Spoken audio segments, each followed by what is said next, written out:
Le train, c'est la vie. C'est tout simple. Là où il n'y a plus de train, il n'y a plus de vie.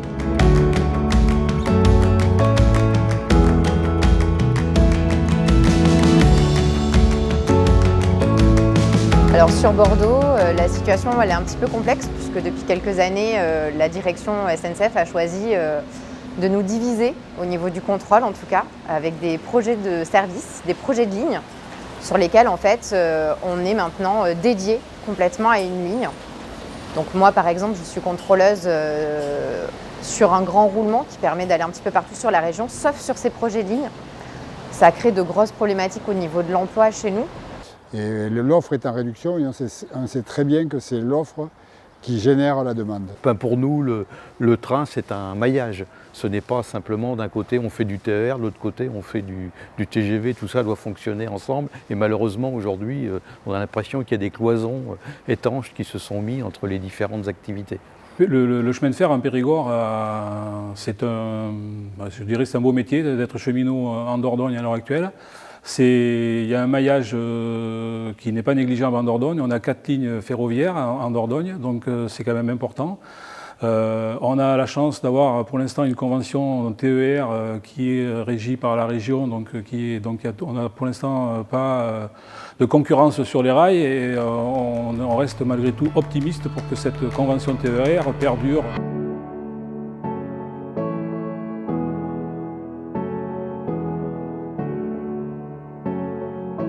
La situation en Creuse, malheureusement, la Creuse est assez éloignée de Bordeaux et effectivement, on a une situation très dégradée, on n'a pas énormément de trains, on n'a pas forcément des bons horaires de train, on a des guichets qui sont fermés, voilà, on est un territoire qui est délaissé et c'est dramatique. Sur le périmètre, nous on est directement concernés par notamment la fermeture de la ligne Angoulême-Limoges, fermée depuis 4 ans, depuis mars 2018.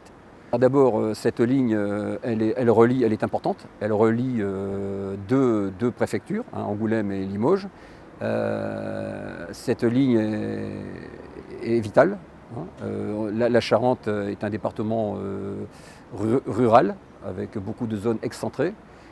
Et il se trouve que, tout comme il existe des zones blanches dans la téléphonie, on se retrouve dans le même cas de figure avec le train TER où tout le monde n'a pas accès au transport public ferroviaire selon l'endroit où on habite et en l'occurrence la Charente-Limousine qui en est privée. Nous rencontrons régulièrement des problèmes sur l'ensemble des lignes de TER de la Gironde, de présence de personnel de SNCF dans les trains, donc l'absence de contrôleurs qui se fait, la déshumidification des gares aussi, donc qui engendre beaucoup d'inquiétudes et pour lequel on ne sait, en tant qu'usager, si on rencontre une difficulté pour prendre un ticket ou pour savoir où on doit aller, on n'a personne pour nous orienter, pour nous guider. C'est le manque de personnel sur les transports,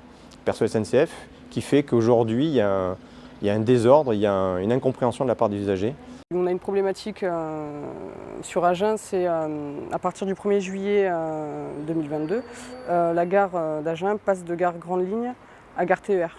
Donc du coup, nous, ce qu'on a peur, c'est que l'amplitude d'ouverture des guichets se réduise encore et qu'on ne puisse pas répondre aux demandes des usagers pour acheter leurs billets au quotidien. Là, par contre, où il n'y a pas de discussion, c'est qu'une gare LGV qu'on appelle une gare betterave, on n'en voit pas l'utilité. Il faut toujours que ces gares soient connectées au réseau ferroviaire principal.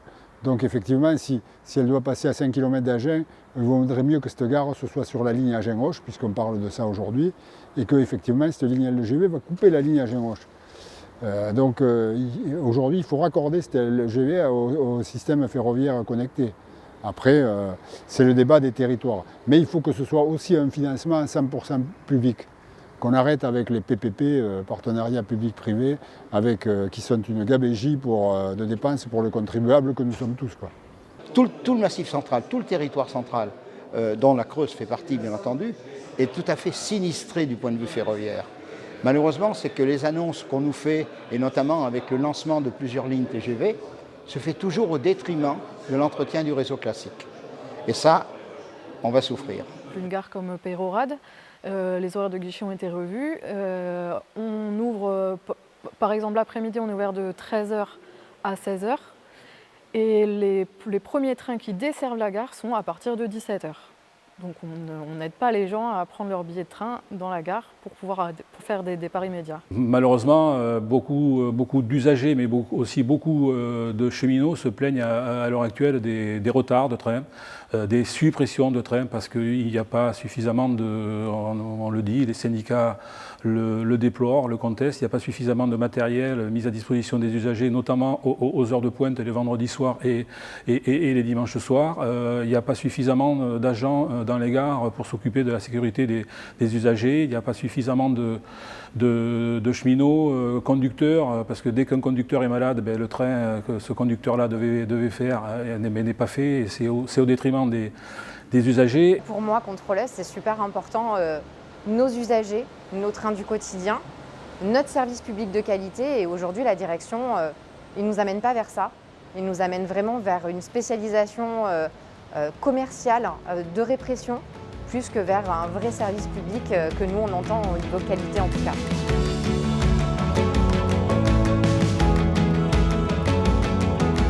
Le développement du ferroviaire dans son ensemble en Dordogne reste public, et que les fonds publics qui seraient supposés être mis pour les opérateurs privés restent dans le giron public. On demande à être écouté, à être entendu, à participer à la construction du réseau, du développement, parce que c'est l'usager à l'arrivée qui va utiliser les trains. Si on ne le met pas au centre de la table, aujourd'hui on va organiser des transports, mais pour le bien de l'autorité qui l'aura décidé, et pas pour le bien de l'usager qui en a besoin. Ça, c'est essentiel. Mais il faut que l'État reprenne la main pour qu'on ait je ne sais pas si comment on peut l'appeler, mais un schéma national des mobilités pour mettre tout ça en osmose, pour qu'au final, les habitants des territoires puissent se déplacer à la fois sur leur territoire, mais au-delà du territoire, j'ai envie de dire dans la France entière. Il faut rénover quand même les infrastructures et le réseau. Et ça aussi, c'est en charge de l'État, parce qu'aujourd'hui, on voit que les régions se substituent quelquefois à l'État, mais ça a ses limites. Donc, déjà renouveler les réseaux pour que les temps de parcours soient plus rapides en train qu'en voiture, quand même, parce qu'aujourd'hui, on en est là, sur certaines parties du réseau. Remettre de la présence humaine dans les gares, quand même, c'est une nécessité, parce qu'effectivement, aujourd'hui, comment le voyageur est reçu, on ne sait pas. Voilà, donc, en même temps, combiné avec le fret, parce qu'effectivement, s'il y a du voyageur, on peut mettre du fret. Donc, si on met du fret, on réindustrialisera peut-être.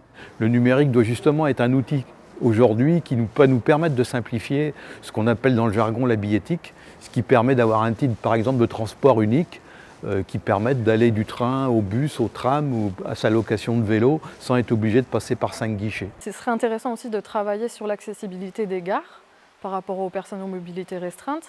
Toutes les petites gares sont complètement oubliées. Il y a très peu de gares qui sont accessibles PMR et où il y a un service possible pour les personnes en situation de handicap. C'est une décision politique de financer. C'est une question de moyens. Ce n'est pas la SNCF qui dit « je ne veux pas que la gare soit accessible ». C'est des financements publics et c'est une décision politique de décider de rendre les gares accessibles aux personnes en situation de handicap. Les États eux-mêmes portent de lourdes responsabilités dans cette affaire et il faut qu'ils reviennent à une unicité de l'entreprise de manière à rendre plus cohérent le travail de tous les jours, que ce soit sur l'infrastructure ou dans le service des voyageurs et surtout du fret. Le train, c'est la solution. Le train du quotidien, c'est la solution. Ça permet d'éviter de prendre la voiture, ça permet de pouvoir se déplacer en sécurité.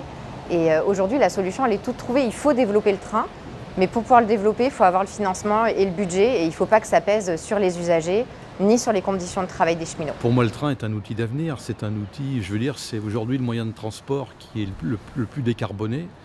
La question est-il qu'il faut le rendre, accessible en utilisant, aussi l'intermodalité pour permettre à chaque habitant, un maximum d'habitants du territoire aujourd'hui, un vieux slogan qui était un vieux slogan de la SNCF qui s'appelait « Préférer le train ». Ah mais le train est une solution d'avenir. mais que ça soit aussi bien du fret que du voyageur. Il faut des trains sur nos territoires et sur tous les territoires. Il faut des trains même dans les petites villes, dans tous ces territoires, parce que tout le monde n'a pas la mobilité. Et nous, dans un territoire comme la Creuse, on n'a pas forcément des réseaux de transport routier non plus très développés. Donc on a vraiment besoin de ces gares et de ce transport ferroviaire. C'est un plaisir aussi le train, on n'est pas dans sa voiture à conduire, on est dans un moment agréable de voyage, de découverte, mais ça peut être aussi bien du transport quotidien qui permet d'oublier sa voiture et d'être un peu plus tranquille. Le train, c'est aujourd'hui l'avenir de demain pour l'ensemble des usages, pour la planète on va dire. Défendons notre planète quoi, et le train en fait partie. Alors effectivement, il y a la mobilité douce avec les vélos, il y a certains endroits, on n'est pas dupe, où il faudra mettre des navettes bus, mais effectivement, le ferroviaire a une part très très importante. Il faut aussi réinventer des arrêts sur les agglos de proximité. On n'est plus dans les années 80 où on supprimait les arrêts parce que plus personne ne prenait le train, et ça je le conçois, à 3 km d'âge. Aujourd'hui, quand vous mettez 5 minutes en train, vous allez mettre 25 minutes en voiture. Voilà, et c'est une facilité pour les salariés, pour les étudiants, pour les retraités, pour les anciens, pour les lycéens et pour l'ensemble de la population, tout en sauvegardant la planète. Et ça, je pense qu'il n'y a que le ferroviaire public qui peut le faire.